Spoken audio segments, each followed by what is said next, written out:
it's Miss Sherri, and I'm here with another story for you today. Today's story is extra special because it's the story that I read on the last day of my 2-year-old class, which would have been today. So I do want to say a special hello to my friends, Alana and Angel, and Elizabeth and Isabella, and Cassandra and Mia, and Noah and Bruno. Hi friends, I hope you're all doing well, and I miss you all very much. So today's story that we're going to read is called The Kissing Hand. It's by Audrey Penn, and illustrations are by Ruth E. Harper and Nancy M. Leake.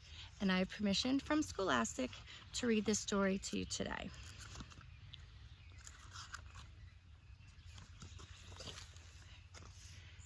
So Chester Raccoon stood at the edge of the forest and cried.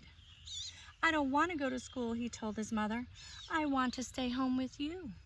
I want to play with my friends and play with my toys and read my books and swing on my swing. Please, may I stay home with you?" Mrs. Raccoon took Chester by the hand and nuzzled him on the ear. "Sometimes we all have to do things we don't want to do," she told him gently, "even if they seem strange and scary at first. But you will love school once you start."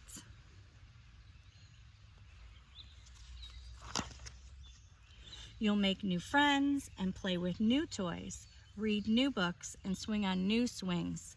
Besides," she added, "I know a wonderful secret that will make your nights at school seem as warm and cozy as your days at home."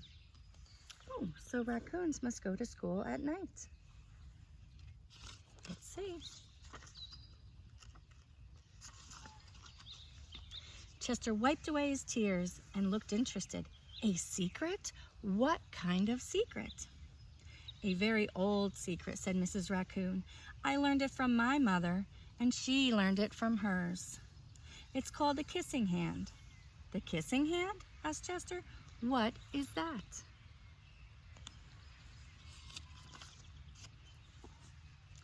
"I'll show you." Mrs. Raccoon took Chester's left hand and spread open his tiny fingers into a fan.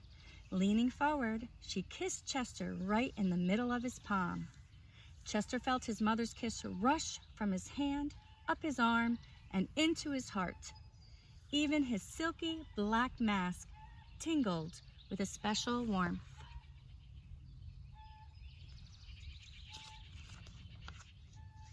Mrs. Raccoon smiled. "Now," she told Chester, "whenever you feel lonely and need a little loving from home, just press your hand against your cheek and think, 'Mommy loves you, Mommy loves you,' and that very kiss will jump from your face and fill you with toasty, warm thoughts."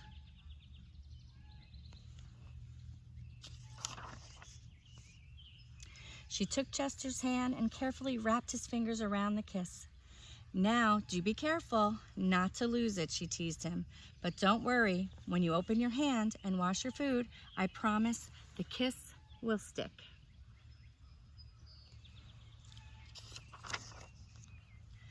Chester loved his kissing hand. Now he knew his mother's love would go with him wherever he went, even to school.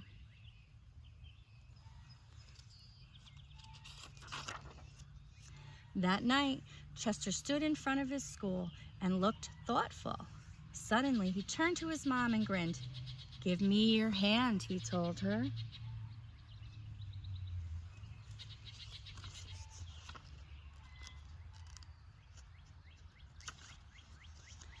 Chester took his mother's hand in his own and unfolded her large, familiar fingers into a fan.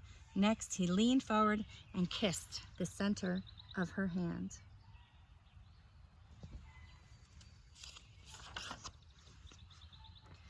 "Now you have a kissing hand too," he told her, and with a gentle goodbye and "I love you," Chester turned and danced away. Look at all the animals getting ready to go to school. Mrs. Raccoon watched Chester scamper across the tree limb and enter school. As the hoot owl rang in the new school year, She pressed her left hand to her cheek and smiled.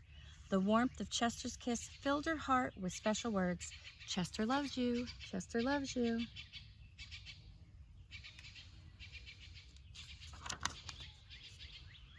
And there all the animals are at night school.